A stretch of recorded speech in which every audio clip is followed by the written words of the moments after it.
जय श्री राधे कृष्ण। ओम तत्सत। श्री गणेशाय नमः। श्रीमद् भागवत महापुराण प्रथम स्कंद अथ प्रथम अध्याय। श्री सूत जी से शौनकादि ऋषियों का प्रश्न।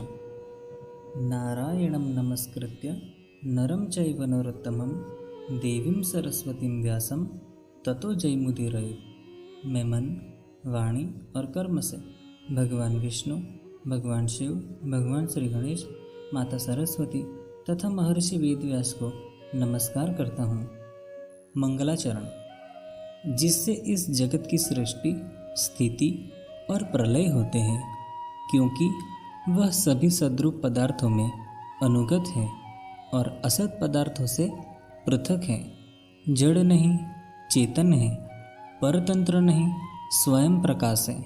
जो ब्रह्मा अथवा हिरण्यगर्भ नहीं, प्रत्युत उन्हें अपने संकल्प से ही उसने उस वेद ज्ञान का दान किया है, जिसके संबंध में बड़े बड़े विद्वान भी मोहित हो जाते हैं। जैसे तेजोमय सूर्य रश्मियों में जल का, जल में स्थल का और स्थल में जल का भ्रम होता है, वैसे ही जिसमें यह त्रिगुणमयी जागृत, स्वप्न, सुषुप्ति रूपा सृष्टि मिथ्या होने पर भी अधिष्ठान सत्ता से सत्यवत प्रतीत हो रही है, उस अपनी स्वयं प्रकाश ज्योति से सर्वथा और सर्वथा माया और माया कार्य से पूर्णतः मुक्त रहने वाले परम सत्य रूप परमात्मा का हम ध्यान करते हैं।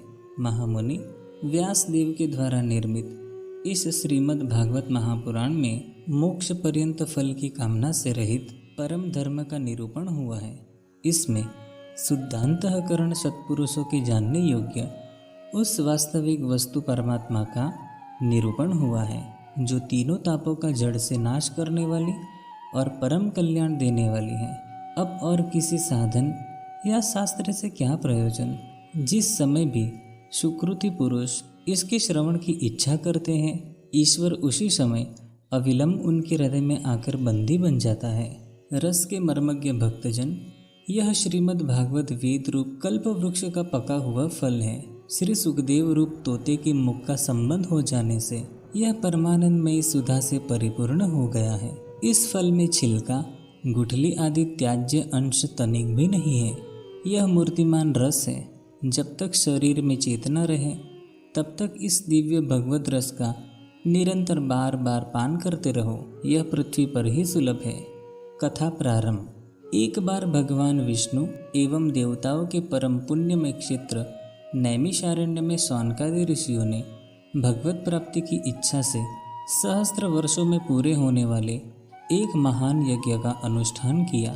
एक दिन उन लोगों ने प्रातःकाल अग्निहोत्र आदि नित्य कृत्यों से निवृत्त होकर श्री सूत जी का पूजन किया और उन्हें ऊंचे आसन पर बैठाकर बड़े आदर से यह प्रश्न किया। ऋषियों ने कहा, सूत जी, आप निष्पाप हैं। आपने समस्त इतिहास, पुराण और धर्मशास्त्रों का विधि पूर्वक अध्ययन किया है तथा उनकी भली भांति व्याख्या भी की है। वेदवेत्ताओं में श्रेष्ठ भगवान बादरायण ने एवं भगवान के सगुण निर्गुण रूप को जानने वाले दूसरे मुनियों ने जो कुछ जाना है, उन्हें जिन विषयों का ज्ञान है, वह सब आप वास्तविक रूप में जानते हैं। आपका हृदय बड़ा ही सरल और शुद्ध है। इसी से आप उनकी कृपा और अनुग्रह के पात्र हुए हैं। गुरुजन अपने प्रेमी शिष्य को गुप्त से गुप्त बात भी बता दिया करते हैं।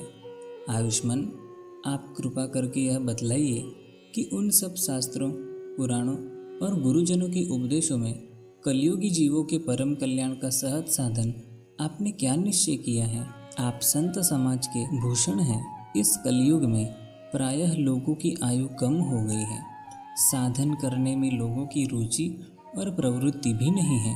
लोग आलसी हो गए हैं। उनका भय तो मंद है ही, समझ भी थोड़ी है।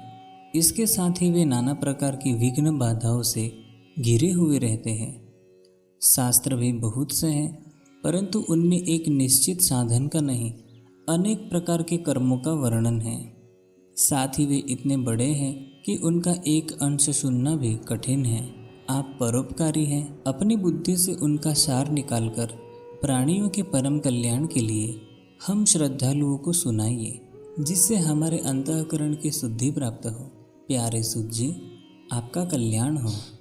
आप तो जानते ही हैं कि यदुवंशियों के रक्षक भक्त वत्सल भगवान श्री कृष्ण वसुदेव की धर्मपत्नी देवकी के गर्भ से क्या करने की इच्छा से अवतीर्ण हुए थे। हम उसे सुनना चाहते हैं। आप कृपा करके हमारे लिए उसका वर्णन कीजिए, क्योंकि भगवान का अवतार जीवों के परम कल्याण और उनकी भगवत प्रेममय समृद्धि के लिए ही होता है। यह जीव जन्म मृत्यु के घोर चक्र में पड़ा हुआ है। इस स्थिति में भी यदि वह कभी श्री भगवान के मंगलमय नाम का उच्चारण कर ले तो उसी क्षण उससे मुक्त हो जाए, क्योंकि स्वयं भय भी भगवान से डरता है। श्री सूत जी, परम वीर और परम शांत मुनिजन भगवान के श्री चरणों की शरण में ही रहते हैं। अतएव उनके स्पर्श मात्र से संसार के जीव तुरंत पवित्र हो जाते हैं। इधर गंगा जी के जल का बहुत दिनों तक सेवन किया जाए तब कहीं पवित्रता प्राप्त होती है। ऐसे पुण्यात्मा भक्त जिनकी लीलाओं का गान करते रहते हैं, उन श्री भगवान का कलिमलहारी पवित्र यश भला आत्मशुद्धि की इच्छा वाला ऐसा कौन मनुष्य होगा जो श्रवण न करे। वे लीला से ही अवतार धारण करते हैं। नारद आदि महात्माओं ने उनके उदार कर्मों का गान किया है। हम श्रद्धालुओं के प्रति आप उनका वर्णन कीजिए। बुद्धिमान सूत जी, सर्वसमर्थ प्रभु अपनी योग माया से स्वच्छंद लीला करते हैं। आप उन भगवान श्री हरि की मंगलमयी अवतार कथाओं का अब वर्णन कीजिए। पुण्यकीर्ति भगवान की लीला सुनने से हमें कभी भी तृप्ति नहीं हो सकती, क्योंकि रसज्ञ श्रोताओं को पद पद पर श्री भगवान की लीलाओं में नए नए रस का अनुभव होता है। भगवान श्री कृष्ण अपने को छुपाए हुए थे। लोगों के सामने ऐसी चेष्टा करते थे मानो कोई मनुष्य हो, परंतु उन्होंने बलराम जी के साथ ऐसी लीलाएं भी की है, ऐसा पराक्रम भी प्रकट किया है जो मनुष्य नहीं कर सकते।